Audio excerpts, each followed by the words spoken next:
और सिर्फ रूस नहीं बल्कि अब चीन को लेकर भी अमेरिका समेत नेटो देशों ने चिंता जाहिर की है। अब इसकी बात करते हैं। नेटो देशों के सम्मेलन में पहली बार चीन को लेकर भी गंभीर चर्चा की गई। नेटो देशों ने चीन को चुनौती और रूस को सुरक्षा के लिए बड़ा खतरा बताया। नेटो ने अगले दशक के लिए अपना ब्लूप्रिंट जारी किया और उसमें चीन को लेकर चेतावनी दी गई। नेटो के दस्तावेजों में रूस को डेंजरस बताया गया है। दूसरी तरफ पुतिन ने एक बार फिर नेटो देशों को धमकी दी।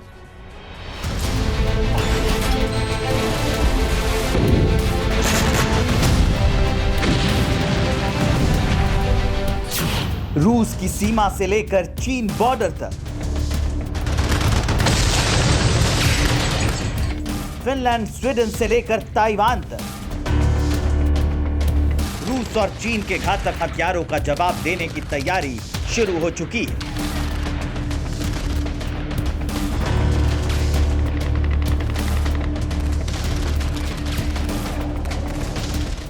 यह तैयारी दुनिया के सुपर पावर की है, जिसे रूस और चीन अपने मिसाइलों और परमाणु ताकत की धौंस दिखा रहे हैं।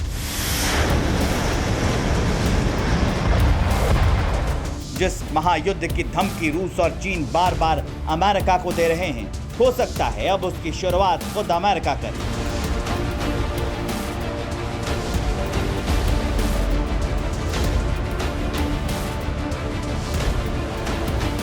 जिस तीसरे विश्व युद्ध की आशंका जताई जा रही थी, उस पर अमेरिका ने पहला कदम बढ़ा दिया।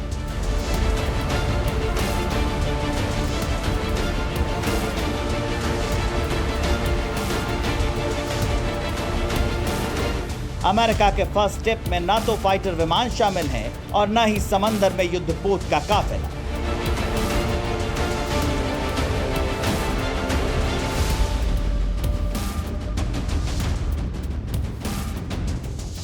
अमेरिका का वॉर प्लान फिलहाल फाइलों में कैद हो चुका है। अमेरिका ने दुनिया के 2 देशों को काबू में रखने के लिए 30 देशों वाले समूह नेटो को नए सिरे से एकजुट किया है। अमेरिका ने रूस की एक मिसाइल और चीन की ताकत को जवाब देने का ब्लूप्रिंट तैयार कर लिया है। स्पेन के मैड्रिड में अमेरिका ने नेटो देशों के साथ रूस और चीन से निपटने की रणनीति तैयार कर दी है। नेटो देशों की रणनीति में अब सिर्फ रूस नहीं बल्कि चीन की एंट्री भी हो चुकी है।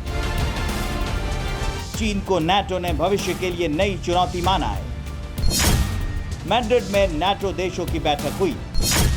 बैठक में 10 साल का ब्लूप्रिंट बनाया गया।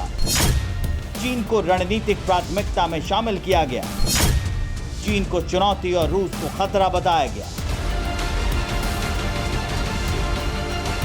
ताइवान को लेकर चीन की महत्वाकांक्षा, ताइवान पर बार बार हमले का संकेत और जिनपिंग के पुतिन से बढ़ती दोस्ती को नाटो ने गंभीरता से लिया। संयुक्त राष्ट्र में चीन के स्थायी प्रतिनिधि ने नाटो को चेतावनी दी है कि वो यूक्रेन संकट को बहाना बनाकर गुटों में टकराव या नए शीत युद्ध को बढ़ावा न दे।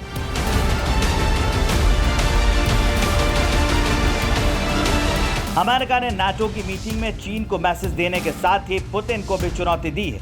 नाटो ने फिनलैंड और स्वीडन को सदस्य बनने का न्योता भेजा है। पुतिन ने बुधवार को कहा कि अगर नाटो फिनलैंड और स्वीडन में सैनिक और इंफ्रास्ट्रक्चर तैनात करता है तो वो उसका जवाब देंगे। एक तरफ ताइवान को फुल प्रोटेक्शन का भरोसा तो दूसरी तरफ स्वीडन और फिनलैंड को नाटो में शामिल करने की मुहिम।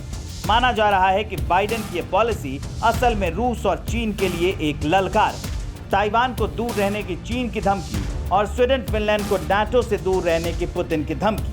अमेरिका ने नाटो की मीटिंग में ये जाहिर कर दिया कि सुपर पावर गीदड़ भभकियों से डरने वाला नहीं है। अमेरिका और नाटो स्टेप बैक करने की बजाय अब तेजी से आगे बढ़ेंगे और जाहिर है ये एक तरह से चीन और रूस दोनों को युद्ध की चुनौती देना है। स्वीडन और फिनलैंड के नाटो में शामिल होने का रास्ता साफ हो गया है और अब ये तय हो चुका है कि ये दोनों देश नाटो का हिस्सा बनेंगे।